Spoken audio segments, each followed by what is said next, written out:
ಇದೀಗ ರಾಜ್ಯ ರಾಜಕೀಯದಲ್ಲಿ ತೀವ್ರ ಸಂಚಲನ ಮೂಡಿಸುವಂತಹ ವಿಷಯವೊಂದು ಕೇಳಿ ಬಂದಿದ್ದು, ಸಿಎಂ ಸಿದ್ದರಾಮಯ್ಯ ಸಿಎಂ ಸ್ಥಾನದಿಂದ ಕೆಳಗಿಳಿಯುವಂತೆ ಕಾಂಗ್ರೆಸ್ ಹೈಕಮಾಂಡ್ ಸೂಚನೆ ನೀಡಿದೆ ಎಂಬ ಮಾಹಿತಿ ಕೇಳಿ ಬರ್ತಾ ಇದೆ. ಇದರ ಕುರಿತಾಗಿ ನಮ್ಮ ಹಾಸನ ನಗರದ ಬಸ್ ನಿಲ್ದಾಣದ ಎದುರು ಇವತ್ತು ನಾವಿದ್ದೇವೆ. ಜನರ ಅಭಿಪ್ರಾಯ ಏನಿದೆ, ಕರ್ನಾಟಕಕ್ಕೆ ಸಿಎಂ ಬದಲಾವಣೆ ಅಗತ್ಯ ಇದೆಯಾ ಅಂತ ಕೇಳೋಣ ಬನ್ನಿ. ಸರ್, ರಾಜ್ಯ ರಾಜಕಾರಣದಲ್ಲಿ ಇದೀಗ ಸಿಎಂ ಸಿದ್ದರಾಮಯ್ಯನವರಿಗೆ ಕಾಂಗ್ರೆಸ್ ಹೈಕಮಾಂಡ್ ಸಿಎಂ ಸ್ಥಾನದಿಂದ ಕೆಳಗಿಳಿಯುವಂತೆ ಸೂಚನೆ ನೀಡಿದೆ. ಈ ಒಂದು ರಾಜಕೀಯ ಬೆಳವಣಿಗೆಯಲ್ಲಿ ಸಿಎಂ ಬದಲಾವಣೆ ಅಗತ್ಯ ಇದೆಯಾ? ಅಗತ್ಯ ಇದೆ ಮೇಡಮ್. ಬಾರಿ ಉತ್ತಮವಾದ ಬೆಳವಣಿಗೆ ಕೊಡಬೇಕು. ಅವರು ಬಾರಿ ಕಷ್ಟಪಟ್ಟು ಕೆಲಸ ಮಾಡಿದ್ದಾರೆ. ಅವರು ಒಂದು 2 ವರ್ಷ ಸಿಎಂ ಆಗಲಿ ಬಿಡಿ, ಅದರಿಂದ ತಪ್ಪೇನಿದೆ ಅಲ್ವಾ? ಇದು ರಾಜಕೀಯ ನಿಂತ ನೀರಾಗಬಾರ್ದು. ಶಿವಕುಮಾರ್ ಹಿಂದಿನಿಂದಲೂ ಕಾಂಗ್ರೆಸ್ನಲ್ಲಿದ್ದರು.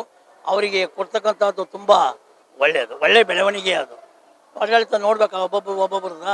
ಇದು ತುಂಬ ಬೆಳವಣಿಗೆ ಕಾಂಗ್ರೆಸ್ಗೆ. ರಿಎಲೆಕ್ಷನ್ ಆಗಬೇಕು, ಒಟ್ಟಿನಲ್ಲಿ ರಿಎಲೆಕ್ಷನ್ ಆಗಿ ಹೊಸದಾಗಿ MLA ಎಷ್ಟೇ ದುಡ್ಡು ಖರ್ಚಾಗಲಿ, ಈಗ ಅವ್ರ ಹತ್ರ ದುಡ್ಡು ಇರೋದೆಲ್ಲ ವಸೂಲು ಮಾಡಲಿ. ಎಲ್ಲರೂ ಜನಗಳು ವಸೂಲು ಮಾಡಿ ರಿಎಲೆಕ್ಷನ್ ಮಾಡಲಿ. ಜನಗಳು ಒಂದಾಗಬೇಕೀಗ. ಅಂದರೆ 2 ಸಾರಿ ಮುಖ್ಯಮಂತ್ರಿ ಆಗವ್ರೆ ಸಿದ್ದರಾಮಯ್ಯನವ್ರುವೆ. ಅವ್ರ ಜಿಲ್ಲೆಯವನೇ, ಪಕ್ಕದ ಊರಿನವನೇ ನಾನು, ಮೈಸೂರು ಜಿಲ್ಲೆ ನಾವುವೆ. ಅವರು ಒಪ್ಪಂದಂತೆ ಅವ್ರಿಗೂ ಕೊಡಲೇಬೇಕು ಅಲ್ವಾ? ಇಬ್ಬರು ಬೇರೆ ಬೇರೆ ಪಕ್ಷ ಆಗಿದ್ರೆ ಅದೊಂದು ರೀತಿ. ಒಂದೇ ಪಕ್ಷದಲ್ಲಿ ಇವರು ಮೊದಲು ಮಿಂಗಲ್ ಆಗಿ ಒಟ್ಟಿಗೆ ಆಗಿ ನಾವು ಹಿಂಗೆ ಇಷ್ಟು ದಿವಸ ಅಂತ ಹಂಚ್ಕೊಂಡ್ಮೇಲೆ ಇವ್ರಿಗೆ 1 ವರ್ಷ ಜಾಸ್ತಿನೇ ಕೊಟ್ಟವ್ರೆ. ಅದರಲ್ಲಿ ಏನು ತಪ್ಪಿಲ್ಲ. ಜೊತೆಗೆ 2 ಸಾರಿ ಮುಖ್ಯಮಂತ್ರಿ ಆಗವ್ರೆ ಅವರು. ಹಾಗಾಗಿ ಕೊಡೋದ್ರೊಳಗೆ ತಪ್ಪೇನಿಲ್ಲ. ಅವರು ಈ ಪಕ್ಷಕ್ಕೆ ದುಡ್ದವ್ರೆ, ಇವ್ರಿಗಿಂತ ಮೊದಲಿಂದನೂ ದುಡ್ದವ್ರೆ. ಸಿದ್ದರಾಮಯ್ಯನವ್ರು ಮಧ್ಯಂತರದಲ್ಲಿ ಬಂದು ಅವ್ರನ್ನೇ ಮೊದಲು ಮುಖ್ಯಮಂತ್ರಿ ಮಾಡಿದ್ರು. 2ನೇದಾಗಿ ಇವರು ಆಗ್ತಾ ಇರೋದು ಏನು ತಪ್ಪಲ್ಲ. ಯಾಕೆ ಸರ್, ಉಚಿತ ಭಾಗ್ಯಗಳನ್ನ ನೀಡಿ ಜನರ ರಕ್ಷಣೆಗಾಗಿ ಇವಾಗ ಸಿದ್ದರಾಮಯ್ಯನವ್ರು ನಿಂತಿದ್ರು, ಹಾಗಾಗಿ ಅದ್ರ ಬಗ್ಗೆ ಏನ್ ಹೇಳ್ತೀರಾ? ಯಾರೇ ಇದ್ರು ಅಷ್ಟೇ, ನೀವು ಸೆಂಟ್ರಲ್ ತಗೊಳ್ಳಿ, PM ಕಿಸಾನ್ ಅಂತ ಕೊಡ್ತಾರೆ, ಇನ್ನೊಂದಕ್ಕೆ ಹೋಗ್ಲಿ, ಅವರವರ ರಾಜಕೀಯ ಪಕ್ಷದನ್ನ ಬೆಳೆಸ್ಕೊಳ್ಳೋದಕ್ಕೋಸ್ಕರ ಅವರು ಎಲ್ಲ ಭಾಗ್ಯಗಳು ಕೊಡ್ತೀವಿ, ಅದು ಕೊಡ್ತೀವಿ, ಇದು ಕೊಡ್ತೀವಿ ಅಂತ ಜನಗಳಿಗೆ ಆಸೆ ಆಕಾಂಕ್ಷೆಗಳನ್ನ ಹುಟ್ಟಿಸಿ ಮಾಡ್ತಾರಲ್ಲ, ಅದು ಅತಿ ಇದು. ನೋಡಿ ಮೇಡಮ್ ಅವರೇ, ಈಗ ಹೈಕಮಾಂಡ್ ಅಲ್ಲಿ ಏನ್ ಹೇಳ್ತಾ ಇದಾರೆ ಅಂದ್ರೆ, ಅವರು ಬರೀ ಇದ್ರ ಬಗ್ಗೆನೇ ಹೇಳ್ತಾ ಇದಾರೆ. ಅವ್ರಿಗೆ ಚೇಂಜ್ ಮಾಡ್ತೀನಿ, ಅವರು ಒಳ್ಳೆ ಡಿಸಿಷನ್ ತಗೊಳ್ಳೋ ಅಷ್ಟು ಪೇಷನ್ಸ್ ಅವ್ರಿಗಿಲ್ಲ. ತಗೊಳ್ಳೋದಾಗಿದ್ರೆ ಈ 2 ವರ್ಷದಿಂದ ಆಚೆನೆ ತಗೋಬೇಕಾಗಿತ್ತು. ಈಗ CM ಬದಲಾವಣೆ ಮಾಡ್ತೀನಿ, ಪುಲಾವ್ ಮಾಡ್ತೀನಿ ಅಂತಾರೆ. ಈಗ ಇರೋ ಅಷ್ಟು ವರ್ಷದಲ್ಲಿ ಯಾರೋ ಒಬ್ರು ಕಂಟಿನ್ಯೂ ಮಾಡ್ಕೊಂಡು ಹೋಗ್ಬೇಕು. ಅವ್ರು ಬಂದ ತಕ್ಷಣ ಇನ್ನೊಬ್ಬ ಚೇಂಜ್ ಆಗಿದ ತಕ್ಷಣ ಏನು ಬದಲಾವಣೆ ಮಾಡ್ತಾರೆ ಅವ್ರು ಕರ್ನಾಟಕದ? ಯಾವುದೂ ಮಾಡೋದಿಲ್ಲ. ಇರೋದನ್ನೇ ನಡೆಸ್ಕೊಂಡು ಹೋಗೋದಕ್ಕೆ ಭಾರ ಸಾಹಸ ಮಾಡ್ತಾ ಇದ್ದಾರೆ. ಅಲ್ಲಿ ಸಾಲ ಇಲ್ಲಿ ಸಾಲ ಅನ್ಕೊಂಡು ಏನು ಮಾಡೋದಿಲ್ಲ. ಸುಮ್ಮನೆ ಯಾರು ಇದಾರ ಅವ್ರು ಮಾಡ್ಕೊಂಡು ಹೋಲಿ ಬಿಡಿ. ಒಟ್ಟಿನಲ್ಲಿ ಏನಾಗುತ್ತೆ ಅಂದ್ರೆ, ಅವ್ರಿಗೆ ಚಾನ್ಸ್ ಸಿಕ್ಕಾಗ ಅವ್ರು ಆಗ್ತಾರೆ. ಅವರು ಅಕಸ್ಮಾತ್ ಸಿಎಂ ಬದಲಾವಣೆ ಆಗ್ಲೇಬೇಕು ಅಂತ ಖಡಕ್ ಆಗಿ ಕಾಂಗ್ರೆಸ್ ಹೈಕಮಾಂಡ್ ಸೂಚನೆ ನೀಡಿದ್ರೆ, ಕಾಂಗ್ರೆಸ್ ಪಕ್ಷದಲ್ಲಿ ಯಾರು ಸಿಎಂ ಆಗ್ಬೇಕು ಅಂತ ನೀವು ಬಯಸ್ತೀರಾ? ನೋಡಿ ಮೇಡಮ್ ಅವರೇ, ಅಲ್ಲಿ ಅವ್ರವ್ರದೇ ಕಿತ್ತಾಟ, ಅವ್ರವ್ರದ್ದೇ ಯಾವುದೋ ಗುಂಪಿದಾವೆ. ಅಲ್ಲಿ ಯಾರನ್ನ ಕರೆಕ್ಟಾಗಿ ಪರ್ಫೆಕ್ಟಾಗಿ ಹೇಳೋಕ್ಕೆ ಆಗೋದಿಲ್ಲ. ಅವ್ನು ನೋಡಿದರೆ ಅವನು ನಾನು ಹಾಕ್ತೀನಿ ಅಂತಾನೆ, ಇವ್ರು ನೋಡಿದರೆ ಇವನು ಹಾಕ್ತೀನಿ ಅಂತಾರೆ. ಅದರಿಂದ ಅವ್ರಿಗೆ ಯಾರಿಗೂ ಇಲ್ಲ. ಯಾಕಂದರೆ ಹೆಚ್ಚಾಗಿ DK ಶಿವಕುಮಾರ್ ಆಗಲೇಬೇಕು ಅಂತ ಆಟ ತೊಟ್ಟಿದ್ದಾರೆ. ಇನ್ನು ಬಾಕಿಯವರೆಲ್ಲ ಅದೇ ಥರ ಯೋಚನೆ ಮಾಡ್ತೀವಿ. ಮೇಡಮ್, ದೊಡ್ಡವರೆಲ್ಲ ಬಿಟ್ಬಿಡ್ಬೇಕು, ರಾಜಕೀಯಕ್ಕೆ ಬರಬಾರ್ದು. ರಾಜಕೀಯಕ್ಕೆ ಬಂದರೆ ತುಂಬ ಪ್ರಾಬ್ಲಮ್ ಇದೆ. ಇವಾಗ ದುಡ್ಡು ಖರ್ಚು ಮಾಡ್ತಾರೆ, ದುಡ್ಡು ಖರ್ಚು ಮಾಡಿ ನಾಳೆ ದುಡ್ಡು ತೆಗಿಯೋಂಥ ಪೊಸಿಷನಲ್ಲಿ ಬಂದೇ ಬರ್ತಾರೆ. 50 ಕೋಟಿ ಖರ್ಚು ಮಾಡಿದ್ಮೇಲೆ 50 ಕೋಟಿ 100 ಕೋಟಿ ತಕ್ಕಂತಾರೆ. ಮಕ್ಕಳು ಬರಬೇಕು, ಇವತ್ತಿನ ಮಕ್ಕಳೇ ಮುಂದಿನ ಪ್ರಜೆಗಳು ಅಂತಾರೆ. ಅವ್ರು ಬರಬೇಕು, ಯುವಕರು ಬರಬೇಕು, ಮೇಯ್ನ್ ಎಜುಕೇಶನ್ ಇರೋರು ಬರಬೇಕು. ಎಜುಕೇಶನ್ ಇರೋರು ಬಂದರೆ ಅದು ತಕ್ಕನಾಗ ಏನು ಮಾಡಬೇಕು ಅನ್ನೋದು ಅವ್ರಿಗೆ ಮೈಂಡ್ ಬರುತ್ತೆ. ಅಂಥವ್ರು ಬಂದರೆ ಒಳ್ಳೇದಾಗುತ್ತೆ ಮೇಡಮ್. ನಿಜವಾಗ್ಲೂ ಬದಲಾವಣೆ ಆಗಲೇಬೇಕು. ಯಾಕೆ ಅಂದರೆ, ಬಸ್ ಸಾರಿಗೆ ಎಲ್ಲ ಇದು ಮಾಡ್ಕೊಂಡು ಆಟೋದವರು ಊಟ ತಿಂಡಿಗೂ ಪರದಾಡೋ ಪರಿಸ್ಥಿತಿ ಬಂದಿದೆ.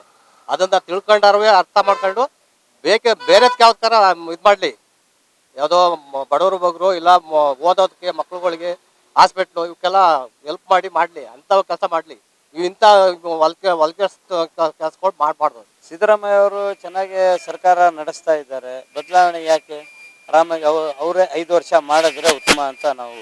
ಬೆಲೆ ಜಾಸ್ತಿ ಯಾವ ಸರ್ಕಾರ ಇದ್ರೂ ಆಗುತ್ತೆ. ಅದು ಬೆಳೆಗೆ ಆಗುತ್ತೆ, ಏನು ಮಾಡೋಕ್ಕೆ ಆಗೋದಿಲ್ಲ. ಅದು ನಮಗೆ ಜೀವನ ನಡೀತಾ ಇದೆ. ಸರ್ಕಾರ ಇದೇ ಇದ್ರೆ ಒಳ್ಳೇದು ನಮ್ಗೆ. ಹಲೋ ಸರ್, ರಾಜ್ಯದಲ್ಲಿ ಮುಖ್ಯಮಂತ್ರಿ ಬದಲಾವಣೆ ಬಗ್ಗೆ ಚರ್ಚೆ ನಡೀತಾ ಇದೆಯಲ್ಲ, ಅದ್ರ ಬಗ್ಗೆ ನಿಮ್ಮ ಅಭಿಪ್ರಾಯ ಏನಿದೆ? ಚೇಂಜ್ ಆಗಲಿ ಅಂತ ನಮ್ಮ ಅಭಿಪ್ರಾಯ. ಚೇಂಜ್ ಆಗಲಿ.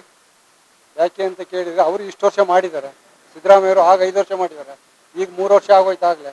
ಚೇಂಜ್ ಆಗಲಿ, ಅವರು ಒಂದ್ಸರಿ ಮಾಡಲಿ, ಅವರೊಬ್ಬರೇ ಮಾಡಬೇಕು ಅನ್ನೋದಿದೆ. ಈಗ ಕಾಂಗ್ರೆಸ್ ಪಕ್ಷದಲ್ಲಿ ಡಿ ಕೆ ಶಿವಕುಮಾರ್ ಮಾತ್ರ ಮಾಡ್ಬೇಕಾ ಇಲ್ಲ ಬೇರೆ ಯಾರಾದ್ರೂ ನಿಮ್ಮ ಅನಿಸಿಕೆ? ನಮ್ಮ ಮನಸ್ಸಿಗೆ ಡಿ ಕೆ ಶಿವಕುಮಾರ್ ಮಾಡಲಿ ಅಂತ ಇದೊಂದು ಸಾರಿ, ಬೇರೆಯವರು ನೆಕ್ಸ್ಟ್ ಮಾಡಲಿ, ಬೇಡ ಅಂತ ಏನು ಹೇಳಿದ್ದಿಲ್ಲ. ಈಗ ಬೆಲೆ ಏರಿಕೆ ಎಲ್ಲ ಜಾಸ್ತಿ ಆಗ್ತಾ ಇದೆ, ಅದ್ರ ಮಧ್ಯೆ ಈ ಚರ್ಚೆ ಬೇಕಾಗಿತ್ತು ಅವರಿಗೆ, ಮುಖ್ಯಮಂತ್ರಿ ಬದಲಾವಣೆ? ಬೇಕಿರಲಿಲ್ಲ, ಅವರವರೇ ಕಿತ್ತಾಟ ಮಾಡ್ಕೊಂಡು ಮಾಡ್ತಾ ಇದ್ರಲ್ಲ ಅಂದ್ರೆ ಚೇಂಜ್ ಆಗಲಿ ಅಂತ ಹೇಳ್ತಿದ್ವಿ. ಈ ಬೆಲೆ ಏರಿಕೆ ನೋಡ್ಬಿಟ್ರೆ ಕಾಂಗ್ರೆಸ್ ಸರ್ಕಾರವೇ ಬೇಡ ಅನ್ನಿಸ್ಬಿಟ್ಟಿದೆ. ಆ ಥರ ಬೆಲೆ ಏರಿಕೆ ಆಗಿದೆ.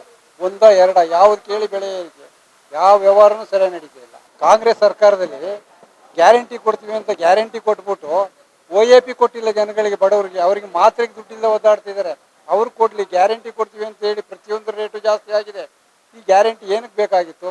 ಯಾವ ಉದ್ದೇಶಕ್ಕೆ ಕರೆಂಟ್ ಬಿಲ್ ಕ್ಯಾನ್ಸಲ್ ಆಗಬೇಕಾಯಿತು? 2,000 ರೂಪಾಯಿ ದುಡ್ಡು ಕೊಟ್ಟು ಏನು ಉದ್ಧಾರ ಆಗಿದೆ ಇವರು? ಅದರಿಂದ ಈ ಕಾಂಗ್ರೆಸ್ ಸರ್ಕಾರ ಒಳ್ಳೆ ಸರ್ಕಾರ ಅಲ್ಲ ಅಂತ ನನ್ನ ಅನಿಸಿಕೆ. CM ಬದಲಾವಣೆ ಆಗೋದು ಮುಖ್ಯ, ಆದರೆ ಈಗ ಅಯ್ಯಿಂದ ಓಟ್ಗಳನ್ನು ತಗೊಂಡು ಸಿದ್ದರಾಮಯ್ಯನ ಅಧಿಕಾರಕ್ಕೆ ಬಂದ್ಬಿಟ್ಟು ಆಯ್ತಾ 3 ವರ್ಷ ಪೂರ್ತಿ ಮಾಡಿದ್ದಾರೆ. ಆದರೆ ಡಿ ಕೆ ಶಿವಕುಮಾರ್ಗೆ ಕೊಡಬೇಕು ಬೇಡ ಅನ್ನೋದು ಅವರ ಹೈಕಮಾಂಡ್ ನಿರ್ಧಾರ. ಆದರೆ ಸಿ ಕೆ ಶಿವಕುಮಾರ್ ಒಂದು ಅವಧಿನಲ್ಲಿ ಮಾತ್ರ ಅಧ್ಯಕ್ಷರಾಗಿರೋದು. ಅದೇ ಹಿಂದೆ ಜಿ ಪರಮೇಶ್ವರ್ ಅವರು 2 ಅವಧಿನಲ್ಲೂ ಅಧ್ಯಕ್ಷರಾಗಿ ಅವ್ರಿಗೆ ಯಾಕೆ ಅವಕಾಶ ಕೊಡ್ತಾ ಇಲ್ಲ ಇವರು? ಅವರು ಸೀನಿಯರ್ ಮೋಸ್ಟು ಅಲ್ವಾ? ಆದರೂ ದಲಿತರಿಗೊಂದು ಅವಕಾಶ ಯಾಕೆ ಕೊಡ್ತಾ ಇಲ್ಲ ಇವರು? ಇಲ್ಲ, ಅಯ್ಯಿಂದ ಓಟುಗಳು ಮಾತ್ರ ದಲಿತರು ಓಟ್ ಬೇಕು, ಮುಸ್ಲಿಮ್ಸ್ ಓಟ್ ಬೇಕು, ಬೇರೆ ಅಯ್ಯಿಂದ ಓಟ್ಗಳೆಲ್ಲ ತಗೊಂಡು ಅಧಿಕಾರಕ್ಕೆ ಬಂದ ಮೇಲೆ ಜಿ ಪರಮೇಶ್ವರ್ಗೆ ಒಂದು ಅವಕಾಶ ಕೊಡಲಿ. ಸಿದ್ದರಾಮಯ್ಯನವರೇ ಹೇಳ್ಬೇಕು ಅದನ್ನ. ಸಿದ್ದರಾಮಯ್ಯನೇ ಜಿ ಪರಮೇಶ್ವರ್ಗೆ ನಾನು ಹಸ್ತಾಂತರ ಮಾಡ್ತೀನಿ ಅಂತ ಹೇಳ್ಬೇಕು. ಡಿ ಕೆ ಶಿವಕುಮಾರ್ಗಾಗ್ಲಿ ಅವರು ಜಾತೀಯತೆ ಮಾಡ್ಕೊಂಡು ಇದು ಮಾಡೋದಲ್ಲ. ಈಗ KPCC ಅಧ್ಯಕ್ಷನ ಇವ್ರಿಗೆ ಕೊಡ್ತಾ ಇದ್ದಾರೆ, ಸತೀಶ್ ಜಾರಕಿಹೊಳಿ ಅವರಿಗೆ KPCC ಅಧ್ಯಕ್ಷನ. ಅದೇ ಇವರು 2 ಅವಧಿನಲ್ಲಿ ಜಿ ಪರಮೇಶ್ವರ್ ಅಧಿಕಾರಕ್ಕೆ ತಂದಿದ್ರಲ್ಲ, ಅವ್ರಿಗೆ ಯಾಕೆ ಅವಕಾಶ ಕೊಡ್ತಾ ಇಲ್ಲ ಇವರು? ಅದನ್ನ ನನ್ನ ಅಭಿಪ್ರಾಯ. ನಮಗೆ ಸಿದ್ದರಾಮಯ್ಯನೇ ಆದ್ರೆ ಒಳ್ಳೇದನ್ಸುತ್ತೆ. ಯಾಕಂದ್ರೆ ಇವಾಗ ಆಲ್ರೆಡಿ ಟೂ ಹಾಫ್ ಇಯರ್ಸ್ ಆಗಿದೆ ಅನ್ಸುತ್ತೆ. ಅದಕ್ಕೋಸ್ಕರ ಅವರೇ ಕಂಟಿನ್ಯೂ ಆದ್ರೆ ಒಳ್ಳೇದಾಗುತ್ತೆ. ಯೋಜನೆಗಳೆಲ್ಲ ಜಾರಿಗೆ ತಂದಿರೋದ್ರಿಂದ ಅವರೇ ನಡೆಸ್ಕೊಂಡು ಹೋದ್ರೆ ಒಳ್ಳೇದನ್ಸುತ್ತೆ. ಅವರು ಬಂದು ಇವ್ರು ಬಂದು ಯೋಜನೆಗಳನ್ನ ಬದಲಾವಣೆ ಮಾಡಿದ್ರೆ ಅದ್ರ ಬೆನಿಫಿಟ್ಸ್ ಯಾರಿಗೂ ಸಿಗಲ್ವೇನೋ ಅನ್ನೋದು ನನ್ನ ಇಂಟೆನ್ಷನ್ನು. ಸೊ ಅವರೇ ಕಂಟಿನ್ಯೂ ಮಾಡ್ಕೊಂಡು ಹೋದ್ರೆ ಚೆನ್ನಾಗಿರುತ್ತೆ. ನಮಗ್ ಬೇಕಾಗಿರೋದು ನಮ್ಮ ರಾಜ್ಯದಲ್ಲಿ ರೈತರೇ ಜಾಸ್ತಿ ಇರೋದ್ರಿಂದ ನಮಗ್ ಬೇಕಾಗಿರೋದೇ ಕುಮಾರಸ್ವಾಮಿ ಅವ್ರು ಬೇಕು. ಕುಮಾರಣ್ಣ ಬಂದ್ರೇನೆ ರೈತರಿಗೆ ಆಗೋಂತ ಅನುಕೂಲ ಎಲ್ಲ ಮಾಡಕ್ ಆಗದೇ ಅವರು. ಈಗ ಸಿದ್ದರಾಮಯ್ಯ ಅವರು ಎಲ್ಲಾದ್ರಿಗೂ ಮಹಿಳೆಯರಿಗಾಗಿರ್ಬೋದು ಸಖತ್ತು ಯೋಜನೆಗಳು ಮಾಡಿದ್ದಾರೆ. ಪಂಚವಾರ್ಷಿಕ ಯೋಜನೆಯನ್ನ 5 ರೀತಿ ಯೋಜನೆ ಮಾಡಿದ್ದಾರೆ. ಆದ್ರೂ ಸಹ ರೈತರಿಗೆ ಯಾವುದೇ ರೀತಿಯಾದಂತ ಅನುಕೂಲ ಆಗ್ತಾ ಇಲ್ಲ. ಆದ್ರೆ ಇವ್ರು ಬೇಕಿದ್ರೆ ಮೈತ್ರಿನಾದ್ರೂ ಮಾಡ್ಕೊಳ್ಳಿ, ಇಲ್ಲ ಅದೇ ಮುಂದೆ ಆದ್ರೂ ಸರಿ. ನಮ್ಮ ರಾಜ್ಯಕ್ಕೆ ಅವಶ್ಯಕತೆ ಇರೋದು ಒಂದೇ ರೈತರಿಗೆ ಅನುಕೂಲ ಆಗ್ಬೇಕಂದ್ರೆ ಕುಮಾರಣ್ಣನೇ ಬರ್ಬೇಕು, ಅವರೇ ಮುಖ್ಯಮಂತ್ರಿ ಆಗ್ಬೇಕು. ನೀವು ಹೇಳ್ತಿದ್ದೀರಾ ಮಣ್ಣಿನ ಮಕ್ಕಳ ಅಭಿವೃದ್ಧಿಗಾಗಿ ನಮ್ಮ ರಾಜ್ಯ ಸರ್ಕಾರದಲ್ಲಿ ನಮ್ಮ ಒಂದು ಸ್ಥಳೀಯ ಪಕ್ಷ ಏನಿದೆ ಅದು ಬರ್ಬೇಕು ಅಂತ ಹೇಳ್ಬಿಟ್ಟು ಹೇಳಿ ಮ್ಯಾಮ್.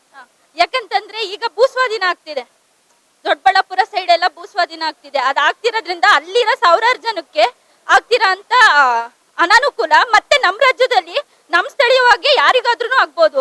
ಅದೇ ರೈತರಿಗೆ ಆಗ್ಬೇಕು ಅಂತ ಏನಿಲ್ಲ, ಬಟ್ ನಮ್ಮ ಹಾಸನದಲ್ಲೂ ಆಗ್ಬೋದು, ಹೇಳಕ್ಕಾಗಲ್ಲ. ಅದನ್ನು ಅಕ್ವೈರ್ ಮಾಡ್ಕೊಳ್ಬೋದು.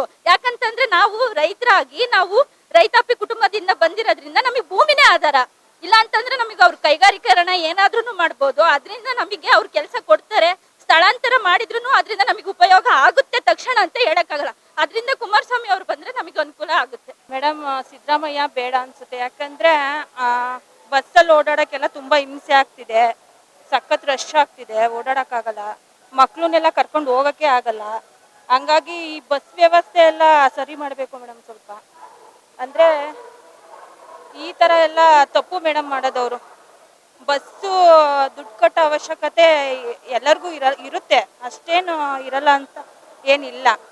ಅಷ್ಟು ಅಮೌಂಟ್ ಇಟ್ಕೊಂಡೇ ಇಲ್ಲದೆ ಇರೋ ಥರ ಏನಿಲ್ಲ. ಬಡಸ್ತನ ಎಲ್ಲರೂ ಕಟ್ಟೋ ಅವಸ್ಥೆ ಇರುತ್ತೆ. ಬೇರೆ ವ್ಯವಸ್ಥೆ ಮಾಡಬೇಕು ಮೇಡಮ್, ಬಡವ್ರಿಗೆಲ್ಲ ಸ್ವಲ್ಪ ಅನುಕೂಲ ಆಗಂಗೆ ಮಾಡಬೇಕು. ನೀವು ಹೇಳ್ತಾ ಇದ್ದೀರಾ CM ಬದಲಾಗಬೇಕು, ಬೇರೆ ಯಾರಾದ್ರೂ ಅಧಿಕಾರ ಚುಕ್ಕಾಣಿ ಹಿಡಿಬೇಕು ಅಂತ. ಬೇರೆ ಯಾರು ಬರ್ಬೇಕು ಮ್ಯಾಮ್? ಮೇಡಮ್, ಬೇರೆ ಯಾರು ಅಂತ ಅಂದ್ರೆ ಬದಲಾಗಬೇಕು, ಯಾರು ಅಂತ ಏನಿಲ್ಲ ಕನ್ಫರ್ಮು. ಸ್ವಲ್ಪ ವ್ಯವಸ್ಥಿತವಾಗಿ ಬದಲಾಗಬೇಕಷ್ಟೇ. ಅವತ್ತು ಆದಾಗ ಆಡಿ ಮಾತಿನಂತೆ 2 ವರ್ಷ ಮಾತಾಡ್ಕೊಂಡಿದ್ರು. 2 ವರ್ಷ ಆದ್ಮೇಲೆ 6 ತಿಂಗಳು ಸಿದ್ದರಾಮಯ್ಯರಾದರು. ಸಿದ್ದರಾಮಯ್ಯರಲ್ಲಿ ಡಿ ಕೆ ಶಿವಕುಮಾರಲ್ಲಿ ನಮ್ಗೆ ಇಬ್ಬರು ಒಂದೇ ಮಾತಿನ ಪ್ರಕಾರ. ಸಿದ್ದರಾಮಯ್ಯನವ್ರು ಬಿಟ್ಕೊಡಿದ್ರೆ ಡಿ ಕೆ ಶಿವಕುಮಾರ್ ಮುಖ್ಯಮಂತ್ರಿ ಹತ್ರ ಮಾಡಬೇಕು. ಈಗೇನ್ ಸಿದ್ದರಾಮಯ್ಯನವರು ಉಚಿತ ಭಾಗ್ಯಗಳನ್ನ ತಂದಿದ್ದಾರಲ್ವಾ, ಅದು ಹಾಗೆ ಮುಂದುವರಿಯುತ್ತಾ ಬೇರೆ CM ಆದ್ರೆ? ಯಾರೇ CM ಆದರೂ ಇದನ್ನು 2 ವರ್ಷ ಇದು ಮುಂದುವರಿತದೆ, ಯಾವುದೂ ಇದಾಗೋದಿಲ್ಲ. ಇನ್ನು 2 ವರ್ಷ ಇದು 24 ತಿಂಗಳು. ಇದು ಖಂಡಿತ ಯಾವುದೂ ನಿಲ್ಲಲ್ಲ, ಎಲ್ಲ ಮುಂದುವರಿತದೆ. ಸಿಎಂ ಬದಲಾವಣೆಯಿಂದ ರಾಜ್ಯದ ಅಭಿವೃದ್ಧಿ ಬದಲಾಗತ್ತಾ? ಅಭಿವೃದ್ಧಿ ಏನು ಬದಲಾಗಲಿ, ಏನು ಈಗ ನಡೀತಾ ಇದೆ, ಸಿದ್ದರಾಮಯ್ಯನವ್ರು ಏನು ಮಾಡ್ಕೊಂಡಿದ್ರೆ, ಡಿ ಕೆ ಶಿವಕುಮಾರ್ ಸಾಧನೆ ಮಾಡ್ಕೊಂಡು ಹೋದ್ರೆ ಸಿದ್ದರಾಮಯ್ಯನ ಇದಾತ ಬಿಡಲ್ಲ, ಎಲ್ಲ ಒಟ್ಟಾಗಿ ಜೋಡಿ ಎತ್ತರನೇ ಇರ್ತಾರೆ ಅವರು. ಡಿ ಕೆ ಶಿವಕುಮಾರ್ ಅವ್ರನ್ನ ಹೊರತುಪಡಿಸಿ ಅದೇ ಪಕ್ಷದಲ್ಲಿ ಇದೀಗ ರಾಜಣ್ಣ ಅವ್ರು ಹೇಳ್ತಾ ಇದ್ದಾರೆ ಪರಮೇಶ್ವರ್ ಅವರು ದಲಿತ ಸಿಎಂ ಆಗ್ಬೇಕು, ಜಿ ಪರಮೇಶ್ವರ್ ಅವರು ಅಂತ ಹೇಳ್ಬಿಟ್ಟು, ಅದ್ರ ಬಗ್ಗೆ ಏನ್ ಹೇಳ್ತೀರಾ ಸರ್? ಡಿ ಕೆ ಶಿವಕುಮಾರ್ಗೆ ಆ ಅಪ್ಪರ್ಸಿಂದ ಪಾರ್ಟಿ ಒಂದೇ ಬಡ್ಡಿ ದುಡ್ಕೊಂಡು ಬಂದರೆ, ಬೇರೆ ಬಡ್ಡಿಯಿಂದ ಬಂದಿಲ್ಲ. ಅವರು ಒಂದ್ಸರಿ MP ನಿಂತು ಸೋತರು ದೇವೇಗೌಡರ ಮೇಲೆ, ಆಗಲೂ ಸಹಕಾರ ಸಚಿವರಾಗಿದ್ದರು. ಅಷ್ಟು ವರ್ಷದಿಂದ ಸಹ ಅದನ್ನು ಚೆನ್ನಾಗಿ ಬಂದಿದೆ. ಅದಕ್ಕೆ ಈ ಸರಿ ಪ್ರತಿಫಲ ಸಿಕ್ಕಿದೆ. ಡಿ ಕೆ ಶಿವಕುಮಾರ್ ಮುಖ್ಯಮಂತ್ರಿಗೆ 2 ವರ್ಷ ಮುಂದುವರಿತಾರೆ.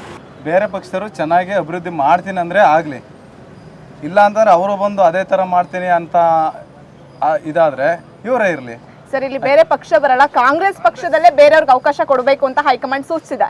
ಹಾಗಾಗಿ ಕಾಂಗ್ರೆಸ್ ಪಕ್ಷದಲ್ಲಿ ಯಾರು ಆಗ್ಬೇಕು? ಅದೇ ಮೇಡಮ್, ಅವರೇನೋ ಇನ್ನೂ ಅಭಿವೃದ್ಧಿ ಆಗಬೇಕು, ನಾನು ಮಾಡ್ತೀನಿ ಅನ್ನೋ ಒಂದು ಒಳಗಡೆ ಒಳ್ಳೆ ಮನಸ್ಸಿದ್ರೆ ಅವರೇ ಇರಲಿ, ಆಯಿತಾ?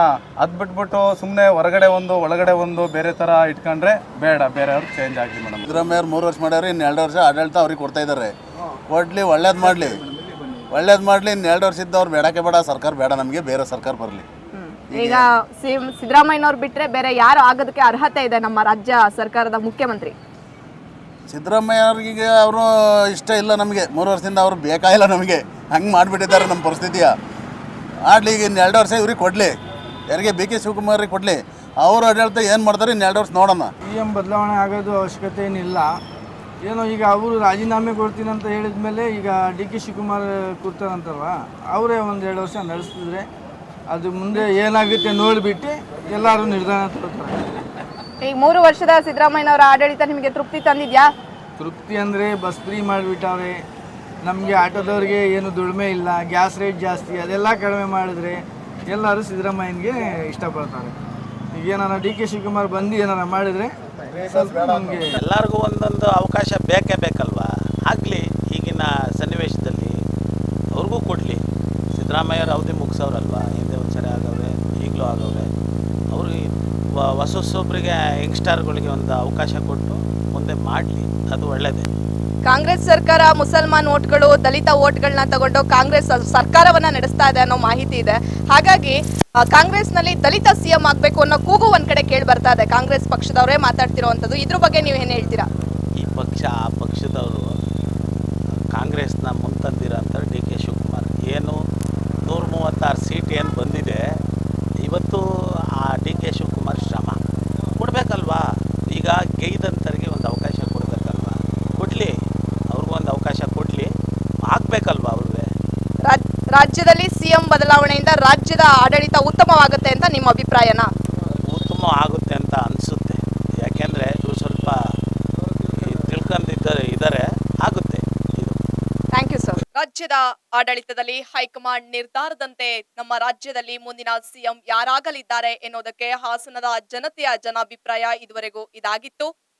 ಕಾದು ನೋಡಬೇಕಿದೆ. ಹೈಕಮಾಂಡ್ ನಿರ್ಧಾರದಂತೆ ರಾಜ್ಯದಲ್ಲಿ ಯಾರು ಮುಖ್ಯಮಂತ್ರಿಯ ಪಟ್ಟವನ್ನ ಏರಲಿದ್ದಾರೆ, ಕಾದು ನೋಡೋಣ. ಕ್ಯಾಮರಾಮನ್ ಜೀವನ್ ಜೊತೆ ಹರ್ಷಿತಾ ಯಡೂರು, ಹಾಸನ.